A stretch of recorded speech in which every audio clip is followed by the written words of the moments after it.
It's Michelle from Sunshine and Sugar Bakery. I just wanted to kind of pop on and give the people who have no idea who I am some context and some background information, or maybe you've been following me for a while and don't know a lot about me and want to know about a little bit about me. Hi. Like I said, my name is Michelle. I have been in business for going on 7 years this year. I started in April of 2016. Before that, I ran an Etsy shop with my husband, and we sold, I attempted to sell macarons, marshmallows, and my husband did graphic design, so he made little invitations and stuff. We were super just naive, and we didn't really know what we were doing. But I knew that I had wanted to start a business, so I'm like, anybody can make an Etsy account, like, let's do this. And I had experience with baking. Oh, also, I did offer baby onesies too, just kind of a plethora. And that's kind of me as a whole, is that I like to do a little bit of everything. I pretty much stick to baking now, but even with my baking, you'll notice like I'm a little bit all over the place. The main thing I am known for in general is macarons. I love making macarons. I won't get tired of making those, just because of the challenge that it takes to make them. And that's why I love teaching about making macarons, and I love sharing my tips, because there is so much to learn about those stupid cookies, that it just feels good when you get it right. And that's how I started making macarons. So I just became addicted to the challenge. And so yeah, I love to make a bunch of different things. And in 2016, my mom actually has her own blog. She's called The Righteous Kitchen. Shout out. And she has been doing her blog for, I have no idea the length. She's going to be mad at me. It feels like forever. So she does a lot of cooking based recipes, and she'll share her recipes on a blog. And now she does primarily YouTube. So one day a producer had contacted her. The producer wanted to know if she knew anybody who would be interested in doing a segment regarding farmers and farm to table, farmers market type of situation. And she said no, but she did know me, of course. She recommended me to have this producer reach out. And so we did a test segment. You click to the video, it's on YouTube. It's the farm to table blueberry compote, and literally the most cringe thing I think I've ever created. But it was the first time I had ever done anything like that. And I've had experience baking. I've baked my whole life, it feels like. I'm always testing a recipe out, and I love that. But I didn't want to come to her without looking like a badass bitch, right? I wanted to look like I knew what I was doing. So I had already knew I wanted to start a business. I already knew that I wanted to be Sunshine and Sugar. I love my name.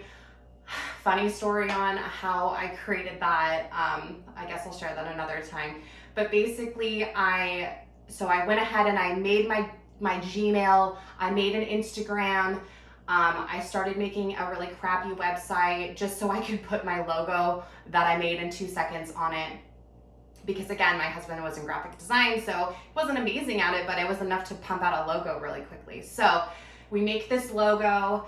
I make my email to look professional, and then I send that thing out, and she goes, "Oh, okay, thank you so much for doing that. We decided to go ahead and go in a different direction.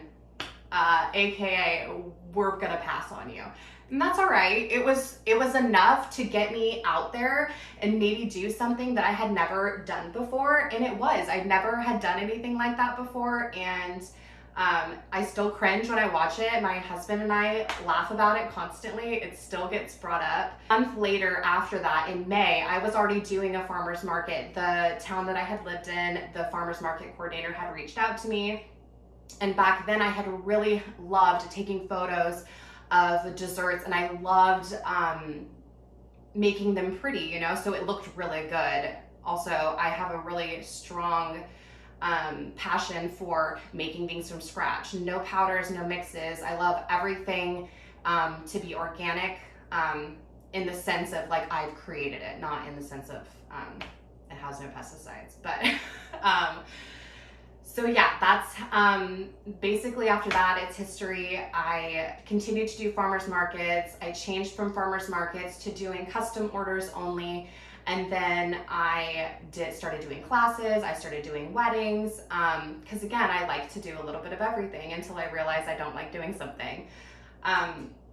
So after COVID hit, it went from completely custom orders to being completely open-ended menus that I offered weekly, and it was amazing. I actually really loved my format for when COVID happened. My business really took off for me. I was able to create a lot more doing batch baking than doing custom orders. And I will be blunt with you, custom orders are a lot of freaking work. They're a lot of freaking pressure, and you're not getting as much that I feel like you deserve when you do customs.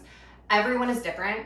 That's why you will have people who only take custom orders, and that is totally fine. I love doing custom orders every once in a while, now strictly for passion purposes or just because I love creating my abstract texture cakes and macaron crowns, and just making something cute every once in a while is really nice too.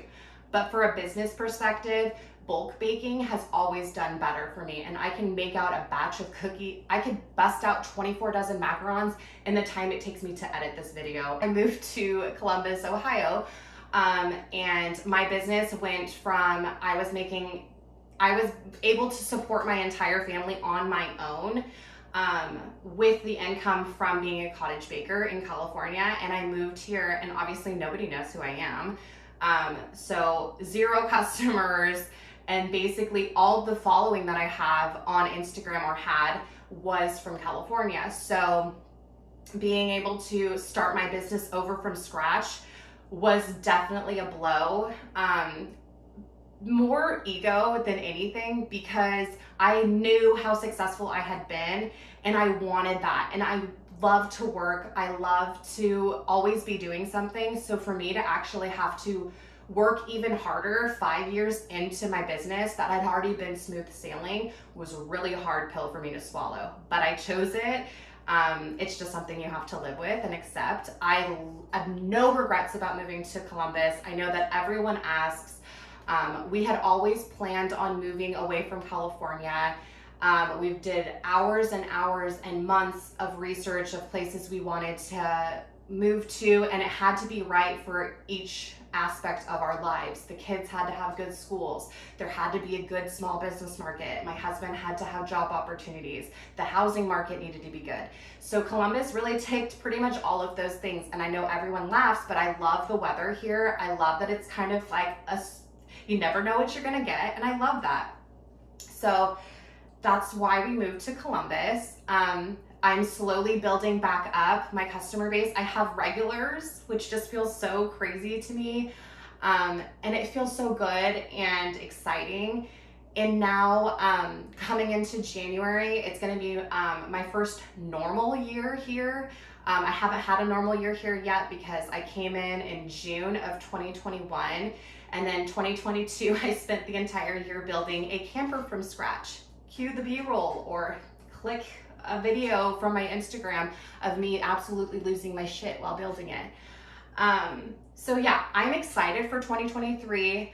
I'm excited to hopefully be able to teach you guys how to create delicious treats from scratch. So yeah, that is pretty much it. I feel like I just talked on for a long time, but if you like anything that I've posted, or if you just like sharing and supporting small business owners, please share and subscribe. It really means a lot, and I look forward to seeing what comes of this. Bye guys.